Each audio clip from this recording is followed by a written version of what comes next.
children, or many children across the UK right now are returning to school, either this week or next week. Some are at school already. And I think that is the case in many parts of the world, including in the Palestinian territories. Except there are students at one particular Palestinian school that are not returning this week, and that is because, sadly, their school burnt to the ground. It was set on fire deliberately. An investigation is taking place to find out who is responsible, but it burned down under very suspicious circumstances. This is a school in Kafr Akab. It is a community in the east part of Jerusalem, between Jerusalem and Ramallah. And these are all the children there are Palestinian, they're Arab children. And they recently announced that they were going to be starting to use an Israeli curriculum. Now, the reason why this fire is very suspicious is because just a few days before it burnt down, shots were fired outside the school, were fired at the school. There were no children. It was during the middle of the night. There were no children there. And on the walls, it was painted, "We will not allow the school year to open," along with messages purporting to be from the Al-Aqsa Martyrs Brigade, which is a terrorist organization which is linked to Fatah. So that happened last week, and then just a couple of days later, it was burnt to the ground. It doesn't take a detective to work out. Well, no, it doesn't.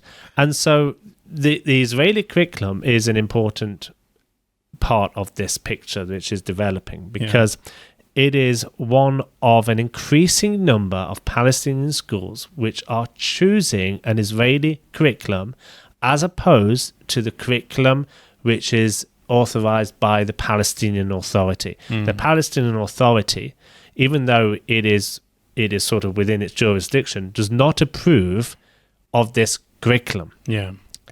The reason why this is Israeli curriculum is being chosen is because of the opportunities that these students have in gaining entry into Israeli universities and colleges. Israeli universities and colleges do not accept the certification which the Palestinian Authority endorses, but they do accept Arabs and Palestinians into their universities with the certification which Israel approves, which is quite a common practice, really, for universities to be able to determine what certification they accept.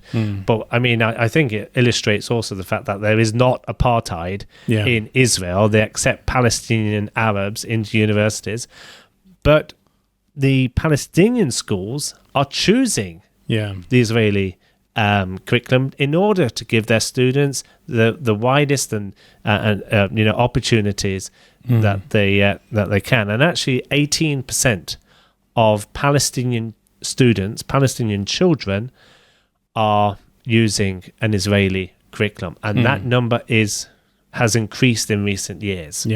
So something's going on, and the terrorists do not like it. The terrorists do not like it, but also the Palestinian Authority itself does not like it. Yes, correct. And like you said, the terrorists who attacked, or allegedly attacked, are linked with Fatah. Well, Fatah is the ruling party of the Palestinian Authority.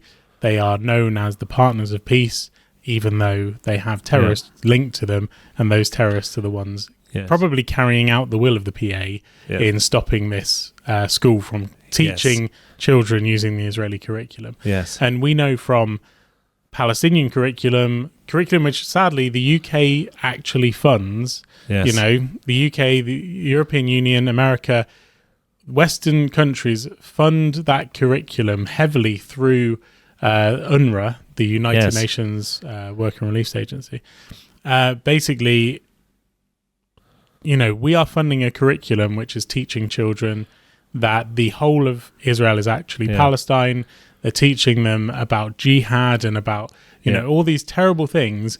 And And what's ironic is that some of these Palestinian schools don't even want to use it. No, exactly. They don't even want to use the curriculum that British taxpayers are funding. Yeah, they don't want it, but they want the Israeli. They want the Why doesn't the British taxpayer fund the Israeli curriculum? That's a good point. That is actually a good point. Start a campaign. I mean, underneath this is a very serious issue for Palestinian children. Yeah, because they are in this particular town in Kafr Akab. Those children are unable to go to school this week, and probably for quite a while. Yeah, because their school has been burned down. I know. This is, and it certainly, I think we both agreed, this looks like this is a deliberate arson attack, and it should be called a terror attack. Yeah. If you burn down a school, it is a terror for a political attack. agenda. For a political agenda. From a terrorist organization, it's a terror attack. And since they announced, or since they started this project, saying that they were going to be using this curriculum, at least 4 of the teachers withdrew. Sorry, let me get this sentence right. At least 4 educators withdrew their application to become principals after receiving threats. Yeah, it's crazy. It just shows how this goes back to like the Iranian weightlifting situation or the sports situation.